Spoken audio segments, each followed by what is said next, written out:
ایک دفعہ کا ذکر ہے کہ ایک چھوٹے سے کھیتی باڑی کے احاطے میں ایک مرغی ماما رہتی تھی جس کا نام ہینی تھا۔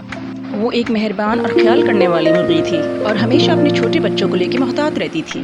ہینی کے 5 بہت ہی پیارے چوزے تھے، چیپ، چرپ، چپ، چک اور چارلی۔ ان میں بہت توانائی تھی اور وہ اپنی ارد گرد کی دنیا کو کھوجنے کا بہت شوق رکھتے تھے۔ ہر صبح جب سورج طلوع ہوتا، ہینی نرمی سے کڑکڑاتی اپنے چوزوں کو جگانے کے لیے۔ چلو بھائی میرے پیاروں، ہمارا دن شروع کرنے کا وقت ہے۔ چوزے جوش سے چہچہاتے اور اپنی ماں کی پیروی کرتے اور وہ انہیں ان کے آرام دہ مرغی خانے سے باہر نکالتی۔ ہینی اپنے بچوں کی بہت محافظ تھی۔ وہ ہمیشہ اس بات کو یقینی بناتی کہ اس کے بچے اس کے قریب رہیں جب وہ فارم یارڈ میں گھوم رہے ہوں تو۔ اس نے ان کو سکھایا کہ زمین پر ٹھونگے کیسے مارنی ہیں مزیدار بیج اور کیڑے ڈھونڈنے کے لیے۔ ہینری ان کو یاد دلاتی کہ ہمیشہ ساتھ رہنا ہے، کہ یہاں پر خطرے ہیں اور ہمیں ایک دوسرے کا خیال رکھنا ہے۔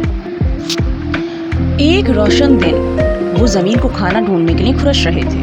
چیپ نے ایک جھاڑی کے نیچے کچھ چمکتا ہوا نوٹس کیا۔ متجسس چیپ اس چیز کو قریب سے دیکھنے کے لیے اپنے گروپ سے بھٹک گیا۔ وہ ایک رنگین ماربل یعنی سنگ مرمر تھا اور چیپ کو وہ بہت دلکش لگا۔ وہ اپنی ماں کی تنبیہ بھول گیا اور باقیوں سے دور ہو گیا۔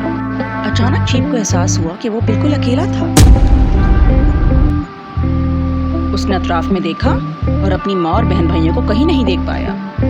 خوف نے اس کو گھیر لیا اور اس نے زور سے ڈر کے چہچہانا شروع کر دیا اور امید کرنے لگا کہ کوئی اس کو سن لے گا۔ وہاں پیچھے فارم یارڈ میں ہینی اس بات سے آگاہ ہو گئی کہ چیپ غائب تھا۔ اس کا دل پریشانی سے ڈوبنے لگا۔ چیپ کہاں ہے؟ وہ فوری طور پر کڑکڑائی۔ ہمیں اس کو ڈھونڈنا ہوگا۔